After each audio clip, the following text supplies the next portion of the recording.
Hello. Welcome to the Muscle Science for Women podcast with your host. Favorite. I'm Rachel Gregory. I'm Ashleigh Van Houten. I don't think I've said my last name on here in a really long time. Nobody cares. It's fine. I Rachel care. and Ashleigh. Ash and Rach. Ash and Rach. Infamous. We're here to We're talk cool. to you. Get used to it. Yes. Okay. We have some questions from you guys, Cool.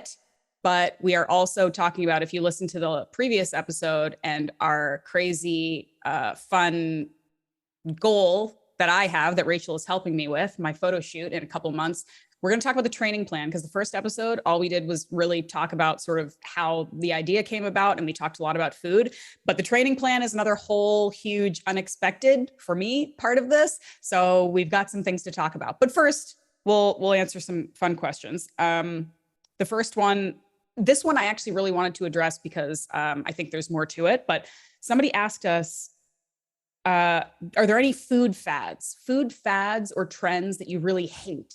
And they mentioned a couple things. They were like, threw out something about papaya seeds or something, and sea moss and avocado, or no, what was it? Aloe vera extract juice and all this stuff. And my initial thought was like, yeah, sure. If I had a minute, I could tell you all kinds of food trends I hate. But I actually had kind of a secondary reaction to this. And I think part of it is that the way we get information right now on social media, mostly, and the way it's delivered to us, like these silly, I don't know, I don't want to judge, I guess, but like TikTok videos of like, hey, here's this new weird thing, and it's going to like give you a flat stomach in 3 weeks or whatever the hell people talk about on TikTok. So I think it's like almost our natural inclination now to be cynical of things, and to think that every new thing we see is like some stupid fad that people are like lying about to get money or get attention. And the reason, like, I was having this thought, two reasons. One is because, I've spent a lot of my life learning about, doing, teaching, talking about ancestral health and ancestral nutrition and like primally aligned eating. And you can say paleo diet, you can say, whatever, caveman diet.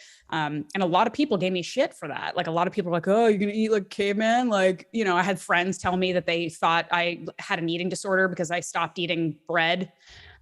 People who told me that I would die if I didn't eat carbs, and they did not mean fruits and vegetables. They meant like carbs, because people have been taught that the standard American diet is 12 servings of grains a day. And people really thought I was crazy and really unhealthy. And they were like, this is just some weird, stupid fad. And it's like, maybe because you saw somebody crazy say something weird, or because it just became super popular, or maybe because you take the name too literally or whatever.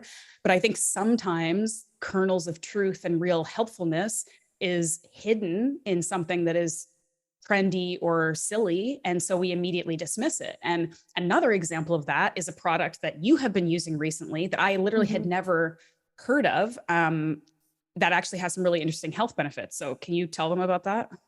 Yeah. So you mentioned like the aloe vera juice, and before I learned this from my coach, and we kind of talked about this a few episodes ago. I've been focusing on kind of a more gut health protocol, very specific to me. And I've been working with my coach on this for the past, it's probably been like a month and a half now ish. And aloe vera juice is one of the things that I've been drinking with my meals. So about 5 ounces with breakfast and dinner.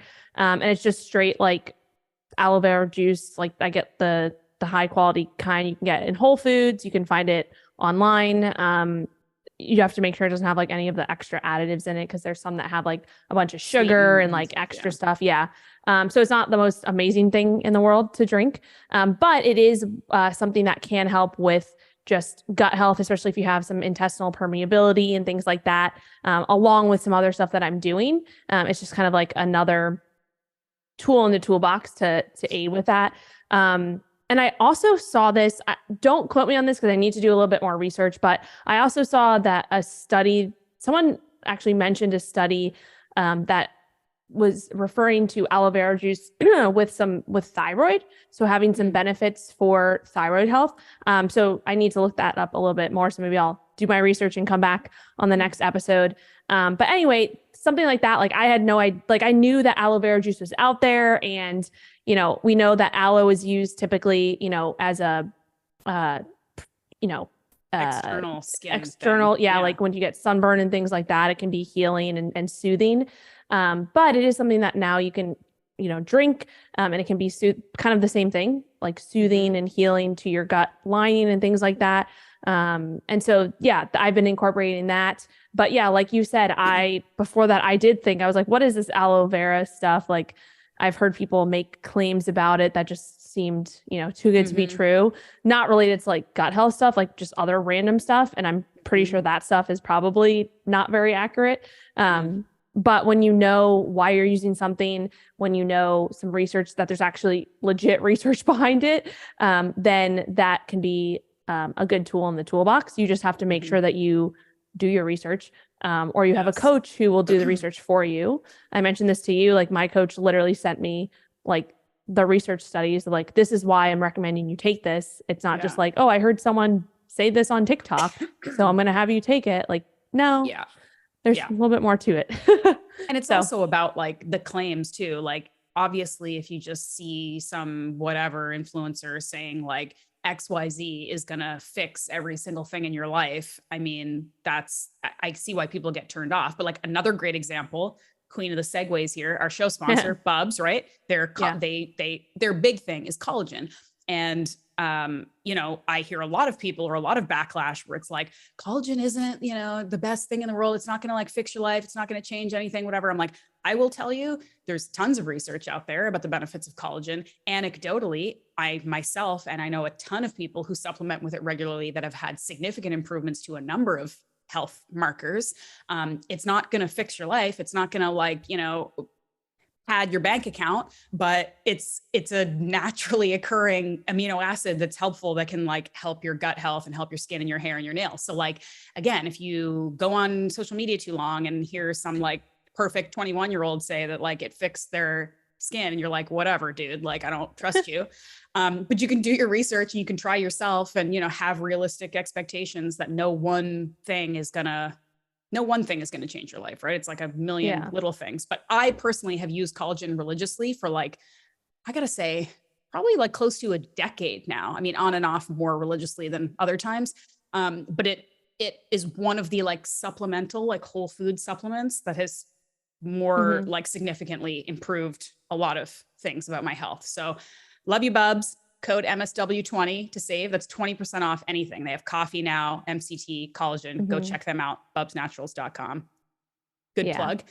But in terms of like actual food fads you hate, like, I don't know, maybe I'm feeling too nice today or something, because I'm sure there's something that's come across that I've like hated. Like for a while, everybody was turning cauliflower into things. And I was like, you're not tricking anybody, cauliflower. Like, even that, like, I don't hate it, like you can eat cauliflower if you want. Like, I don't care. It's lower carb. It doesn't taste like potatoes. It doesn't taste like pizza crust. It doesn't, but it's fine. If you want to eat it, you can eat it. That's fine. Yeah. I'm like, there's so many out there, and I'm sure they'll come to me right when we sign off, but all I can think about is I want to talk about your training program. Of course. Coach. Okay. Yeah. Oh, okay. And this will bring up something too that I wanted to ask you about too. When we're on the subject of supplements. So with collagen, one of the reasons why it can be so beneficial is because, just to give a little quick sciencey thing, is like, if you're someone who eats a lot of protein and meat and things like that, especially meat, that's great and that's important, but some like muscle meat doesn't have as high of a concentration of what's found in like the bones and the ligaments of animals, right? So if you're not eating the full nose to tail animal, like the bones and ligaments, you're missing out on some of the amino acids that are found there, which one of them is glycine, which is higher in collagen.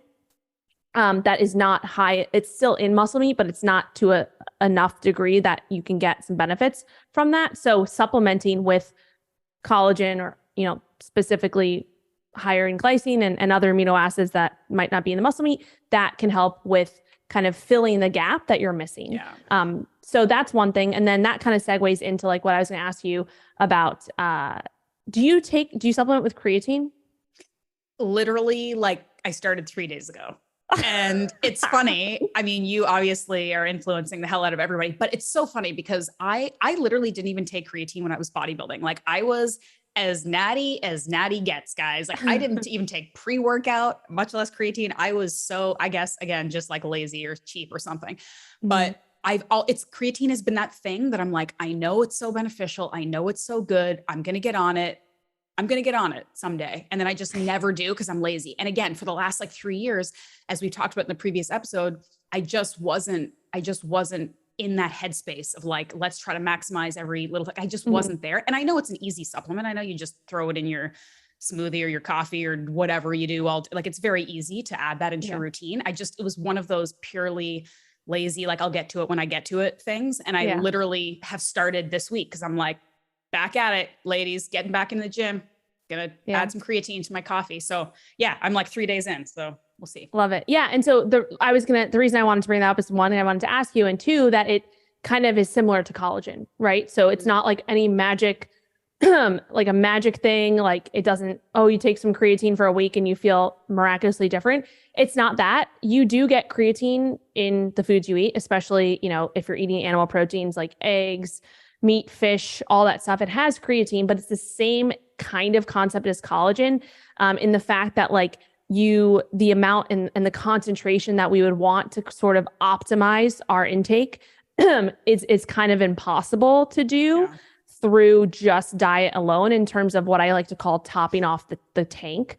And really the reason, like, I won't get too sciencey here, but like how creatine works is that when you use, most people know that like ATP, right? Well, we won't get too sciencey, but let me just like say it for two minutes. ATP is like the energy currency of our cells, right? That's what gives us energy, right? And so what happens is when you use that ATP, it breaks off something that's called a phosphate. So I'll make this really simple. ATP has 3 little thingies, right? When you use ATP for energy, one of those things breaks off. So then you only have 2, and you can't use that for energy, the 2 things. So you need that third one back. And so what creatine does is allows you to get that third phosphate back a little bit quicker if your stores are topped off, because it's creatine phosphate. That's what it is in the body. And it basically lends its phosphate to the ATP. And then it allows you to basically regenerate your energy faster than you would if it wasn't topped off. Right. So that's kind of like the gist of how kind of creatine works in the body, because people don't really understand that. And you don't need to understand that, but it is something that, like, once you know how something works, you're like, oh, okay, that makes sense.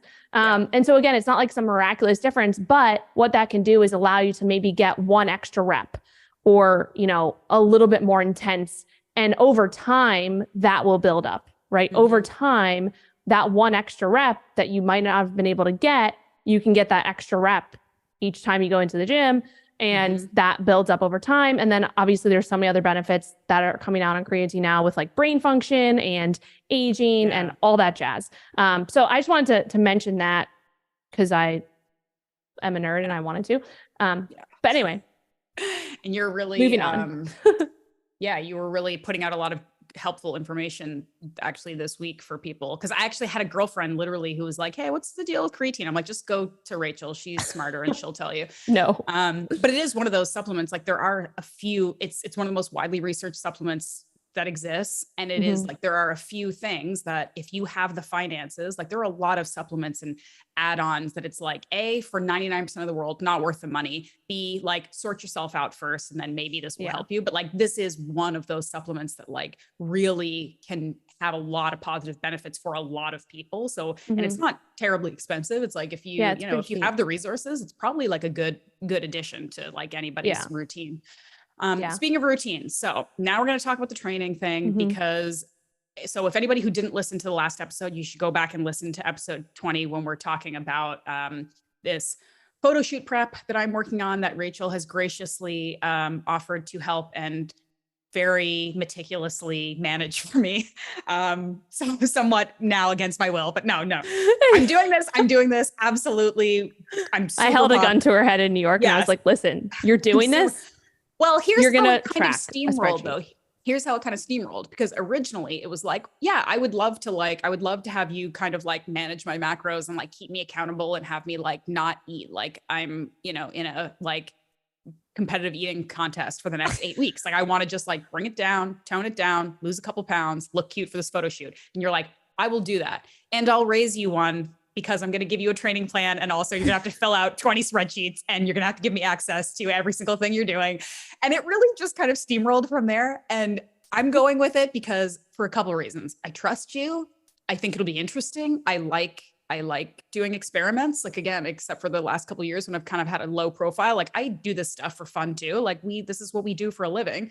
Yeah. So I'm interested to see sort of how my body reacts and changes and whatever the process. And we're going to share it with you guys, which I think will be fun and helpful. But yeah, it's like, I just like dove in from not tracking anything I was doing and not really doing anything in a progressive or thoughtful manner to like real intense. And I'm just like, okay, this is going to take a minute. Like I've been going to the gym. I've been doing a couple of your workouts and I've been going to the gym this week. And I'm just like looking at my phone. I'm like, okay, what is it? The sets and reps and what do I got to do? Like, cause it's just a lot. It's like a lot. It's very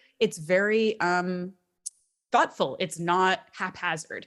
But it's taken some work for me to get into it. So, but with that said, the actual training obviously is good. We did a workout together in New York. Like I am not new to bodybuilding, hypertrophy style workouts. Like all of this is very familiar and fun and in my wheelhouse.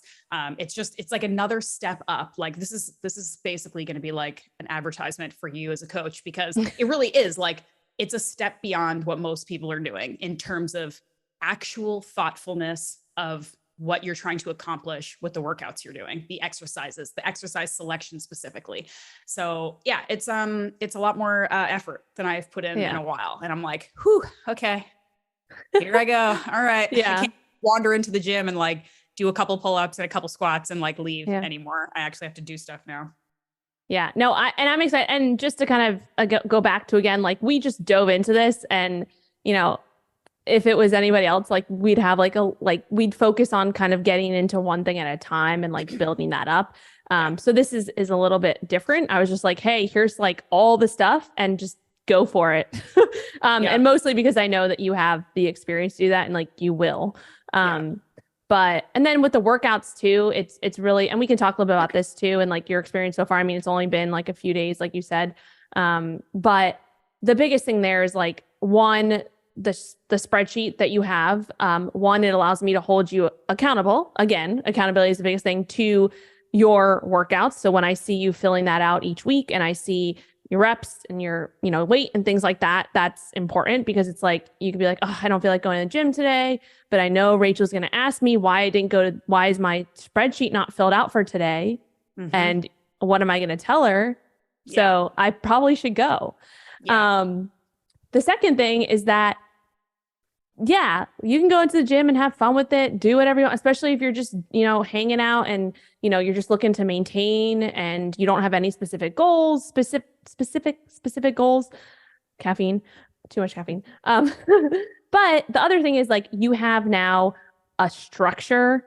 Yeah. You're going into the gym with intention. And I think that, maybe not this week, maybe not next week, but the week after, you will go in, you'll be like, okay, I'm going to get after it today. I know, what I'm shooting for from a reps and a weight perspective, because I'm looking to, progress each week to a degree. So you have that structure there, and then you have it all in one place so that you can see these are the reps and the sets, or these are the reps and the weights I did last week. So you will actually progressively overload, which is important right now, especially while we're trying to maintain as much muscle as possible going into this deficit. And we can talk about this too. Like we did talk about, what this training program is and why it's the way it is, and why it doesn't have like lots of high intensity stuff and, HIIT workouts and things like that, which is a little bit different than maybe what you've been used to, which is fine. So yeah. Yeah. Well, it's funny because I mean, first of all, just some like coach client check-in. We got to talk about, I'm going to be doing, I forget how many workouts I'm supposed to be doing a week because I can bring up the spreadsheet in front of me. But remember, every Friday I am doing rock climbing. So that's kind of like going to be my workout that day. And then realistically, I think, and I don't know if the training program needs to be adjusted, but realistically throughout the week and then over the weekend, I think I can really only promise ideally, for like 3 to 4 other workouts that week. You know what I mean? Like, because with childcare being what it is, nightmare anyway. No. Right. So 4 workouts max, not counting the rock climbing. Is that okay? Yeah. So what I would actually say is that, again, this is what we're doing. Like you're going into an aggressive deficit. So we need to make sure that you are able to recover properly. And I kind of didn't even think about the rock climbing side of things. That is an upper body or even a full body workout. So what I'm going to say and not even recommend, I'm going to just tell you that I don't want you doing more than 3 of the lifting workouts per week of the ones that I gave you. So what you'll do, and this is where people are like, oh my God, like I'm not going to hit all the things. And like, how do I adjust this? Like I'm on a 7-day schedule. It's very, very simple. You cycle through the workouts. So for example, I have a 4-day plan for you, like days 1, day 2, day 3, day 4. So all you would do is this week, you would do day 1, day 2, and day 3. And then you would start next week on day 4. And next week you would do day 4, day 1, day 2. And the following week you start off where you left off, right? And a lot of people tend to look at like training as a 7-day cycle when it's not. Your body doesn't know a 7 days of a week. It just knows that you're making sure that you're cycling through it.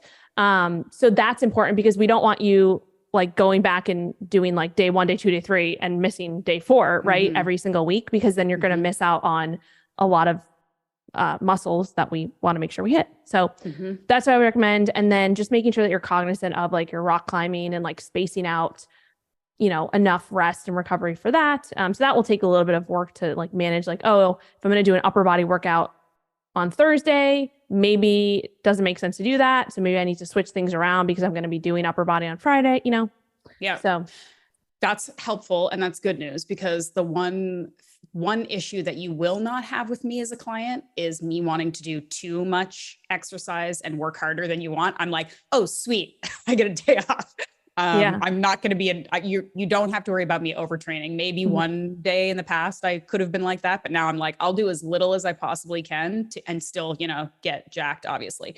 And I will say too, like the rock climbing, because I'm beginner and new, it's not extremely physically taxing. Like obviously my hands and my forearms are very tired at the end of it, but because I'm so new and not very good, it's much more taxing from like a CNS, and like mental perspective, because the doing it is scary and hard. So like, it's not, I don't think it's going to like weigh heavily into like, oh, I'm so exhausted, but I mean, it's good to know this stuff and be aware and maybe not do like a particularly challenging workout like the day after or whatever. Yeah, for okay, sure. Cool. And these workouts will be conducive to that because again, they are more of your bodybuilding style, like taking adequate rest between sets. Like there'll be some that are like, if you have some supersets in there, maybe towards the end that are going to get your heart rate up a little bit more, but it's definitely not like a, CrossFit style, any type of like, that type of workout. And there's a reason for that. 1, from like just a muscle building perspective, and 2, from again, the recovery standpoint. And this is something that like is important, I think, to talk about too, because people are like, oh, I'm going to this dieting phase or this fat loss phase, whatever. Like I need to change my workouts. I need to start doing a ton of cardio. I need to do like HIIT workouts and blah, blah, blah, blah. That's literally the opposite of what you should be doing, especially if you're taking a more aggressive approach, because you will burn out, you will get injured, you will not be able to recover, and it's going to make everything else so much harder. So that is something that's important to like really understand, and also to hone this down and make sure that we understand when you go and train in the gym, we're not trying to burn calories. Right. Like I don't care about that. You're not going to lift. You're not going into the gym to burn calories from when you're lifting weights, right? We can talk about the cardio side of things, maybe on the next episode. We'll talk about that if we're going to incorporate some cardio. But when you go into your training sessions, like you should be training and sending the signal to your body that says, hey, I am in a deficit right now, and my body is going to start pulling things from me. Ideally, we want it to pull the body fat, right?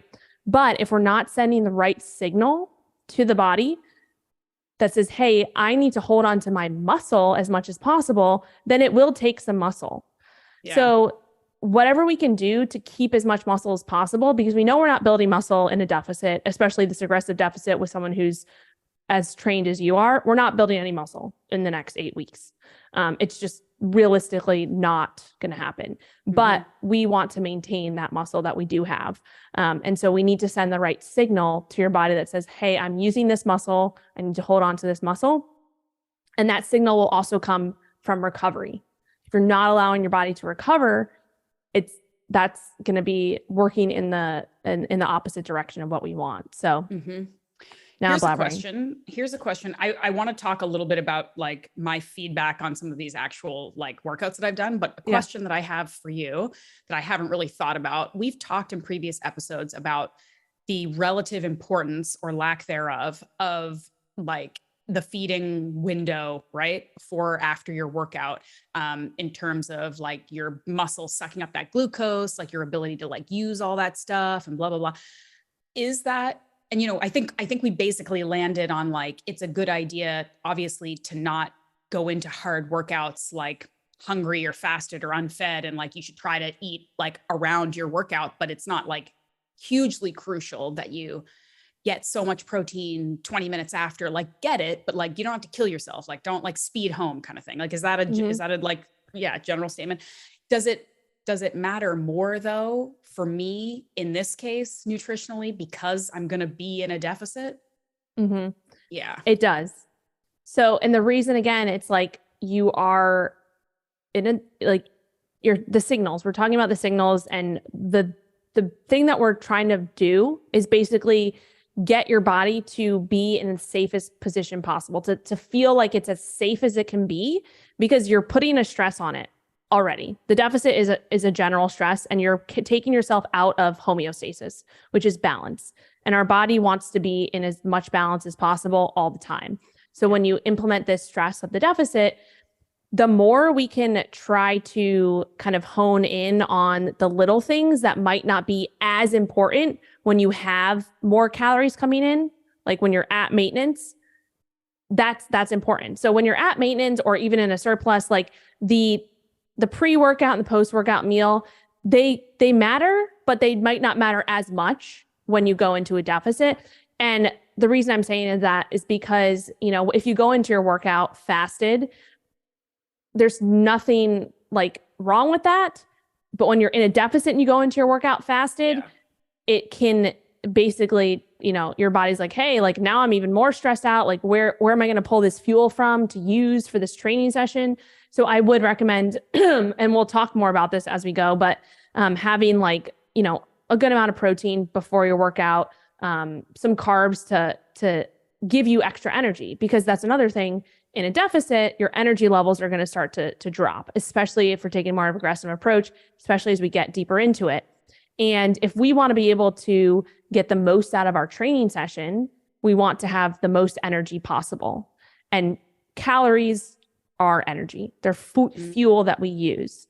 So if we can ideally go into that training session fueled versus not fueled, then that's going to be a plus, right? Yeah. And then same for afterwards. Like if we can ideally get a good meal in after that workout to help basically jumpstart the recovery process, we know that anything we can do with that to optimize it is going to be more important in a deficit, because again, we're more in that stressed out state. So with the post-workout meal, we want to make sure that we do get that in. You know, we're paying attention to getting a good amount of like carbs and protein.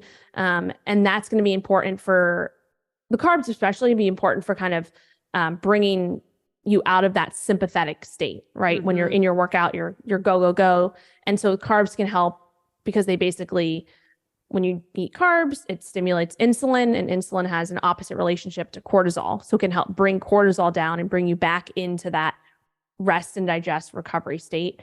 Not that they're like absolutely crucial, but they can be helpful for that.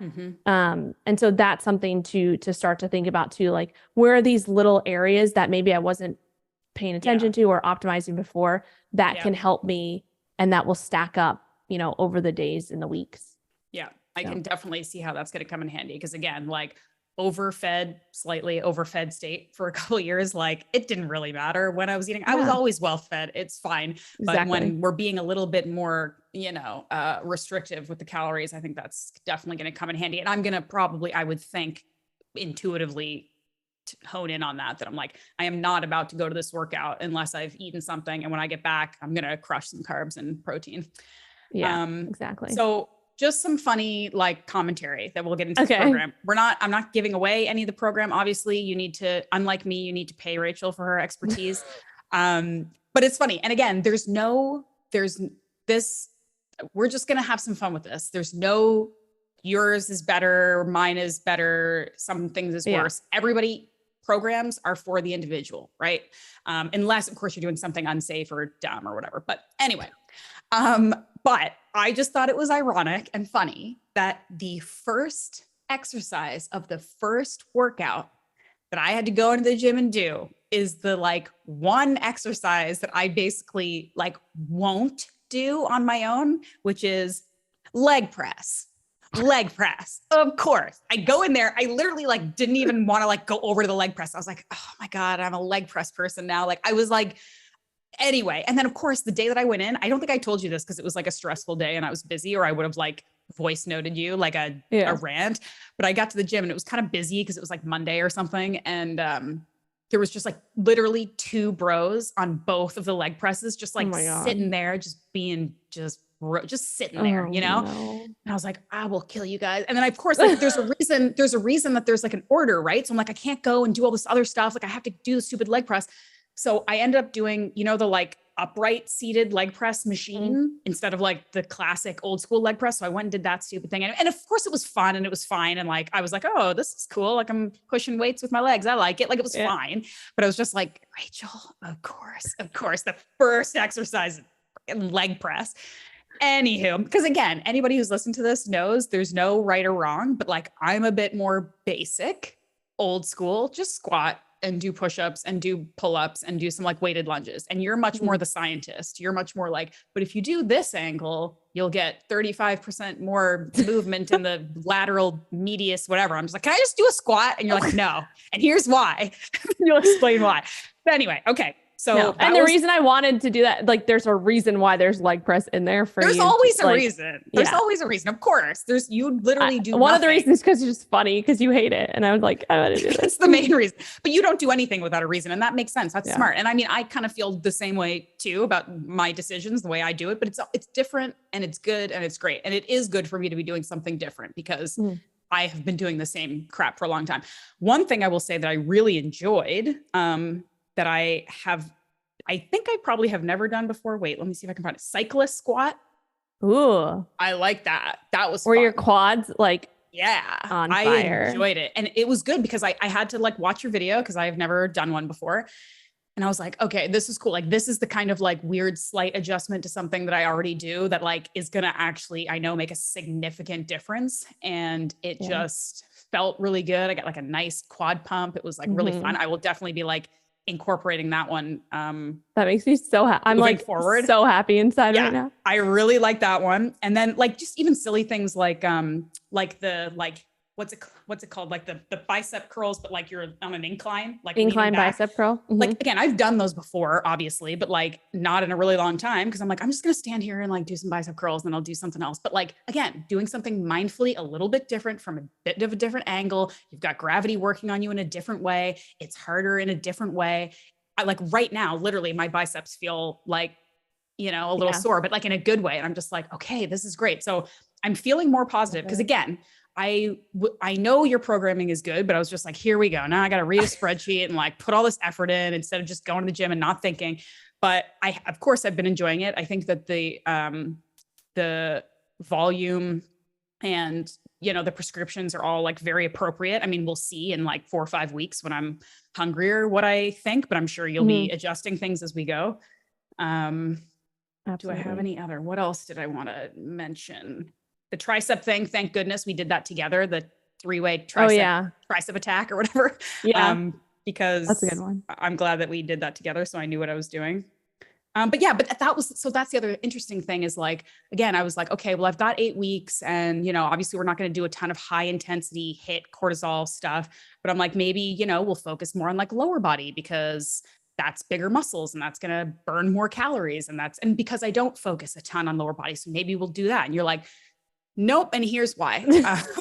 So maybe you can just kind of briefly go into that because that will be helpful for people. Because I think, again, if people are on board with the like, let's not do a ton of cardio and hit, but they're like, but let's maximize the time that we're in there, like let's do some big compound muscle movements. Let's get the like quads and glutes working. And you're like, cool, but to a certain extent. And here's why we're not going to exactly focus on that. I think that would be helpful for people. No, yeah, absolutely. So yeah, and we started talking about it and you were like, you haven't been really focused on lower body and you're like, okay, I'm going to do this. So I might as well kind of bring this into it too. The main thing there was just like, okay, like I said, we're not right now, we're in a specific phase. We're in a specific goal. We're not focused on building muscle. We're not focused on building your lower body. So the important thing to realize there too is that our lower body has bigger muscle groups, right? Our quads and our glutes are bigger than our shoulders or biceps or triceps, things like that. So it takes more from a nervous system perspective and also an overall recovery perspective. If we were to like make this a more lower body dominant program, which there's nothing wrong with that. But with our specific goal, I just don't feel like that's the best time to incorporate that. And then not saying that like you have a good amount of lower body in there. Right. And so that's also something important to realize, like you need to still be doing movements to stimulate your quads, your glutes, all that jazz to be able to hold on to that muscle mass too. But we don't want to, go to a degree where you are burning out really like your nervous system and your ability to recover. Because again, like the main thing is like, we're not focused on building muscle. We're focused on holding on to the muscle we have for this period of time. And if we go a little bit overboard on things that are potentially harder to recover from, then that's going to just make everything else so much harder. And it could start to affect, like if you're not recovering properly, it will affect, it can affect your sleep, right? And so then if your sleep starts to take a hit, then you wake up the next day and you're like, it makes everything so much harder because when we don't sleep, our hunger hormones start to get a little bit out of whack, especially if we're in a deficit. Everything just feels harder, like from a just general standpoint, if we're not having that recovery. And then that's going to turn into a domino effect and it's just going to make things harder when they don't need to be, when you're already doing something that's hard. So that's really it's so smart. Again, it's just very intelligent programming. And at the end of the day, like you being like, hey, let's just focus more on like shoulders and, small upper body. I'm like, hello, like that's where I like to be anyway. I'm like, I'll just, it's fine. But that's really smart. And again, we've talked about this before. I think I dedicated an entire solo podcast to this a while back about like, we've talked about it a number of times. Can you build muscle and burn fat at the same time? And it's like, yes, but yes. And is that the most efficient? And in this case in particular, that's not even a question because I'm doing a very short, quite intense fat loss. That's essentially what this is. Like I can sugarcoat it any number of ways, but I want to lose a couple pounds that I look slightly cuter for this photo shoot. That's it. Lose fat in a you already look cute. Slightly cuter. Okay. So you're right. Slightly leaner. Good point. Leaner. Already cute. It's fine. And you're already lean. Leaner. You just want to get slightly leaner. Yes. So so there's like, it's like some coaches might have said like, okay, well, if that's what you want, cause it's going to make them feel better. And like, you're going to kind of just say what they want to hear. And you like incorporate a couple more like glute kickbacks or whatever people do. But you were like, no, here's what the programming is. And here's why this makes sense. And that is good coaching. And that is good programming. And I'm thinking now, like, as you're talking, as we move forward, we want listeners and anybody who's interested in this little sort of mini experiment that we're doing to send us questions, send us feedback. And I think it might be, people naturally are going to be inclined to ask specifics about macros and calories and how much, whatever. And, we'll figure out how we're going to talk about that in a way that's helpful instead of just hyper specific to me or whatever. But I think we can kind of dive a little bit into training. Like we can talk about how much cardio I'm going to be or not doing. We can talk about the specifics of training and what I'm doing. And I'm happy to kind of share how I feel or how it's, going for me, because it is going to be a slight change from what I've been doing. So I hope that people who are listening, if you are interested in this process, and even for your own benefit, to like send in some questions about what training is like during a deficit, and how that feels and what it looks like and all that stuff. I think it would be really interesting. So definitely people talk to us on Instagram or send us an email, musclescienceforwomen4@gmail.com. And we'll try to like incorporate as much of this in our like ongoing kind of update episodes. We'll answer your questions. Yeah.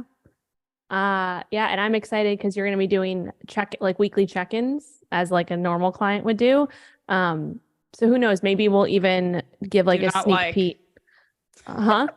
Do not like, I mean, first of all, you and I are checking in like every day anyway, because you're like texting me. I'll like post something in my stories and you're like, oh, I can see it. I can see what you're eating. I'm like, I'll kill you. Like, I will kill you. There is no escaping now.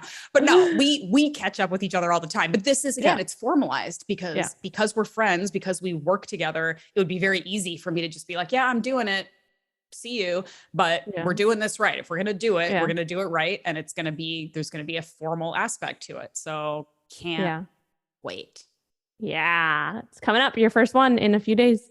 Guys, we're all positive now. Wait until I'm actually in a deficit. I'm going to come back on here like with a giant coffee in my hand. Like, I can't wait. Oh man, fun. It's going to be funny. All right, guys. Well, thank you. Thank you as always for listening. We'd love your feedback, comments, suggestions. We'd love for you to share the podcast with anyone you think could benefit. Rate and review if you can. Just, show us some love wherever you can. We appreciate it. And we'll see you next week. See you next week.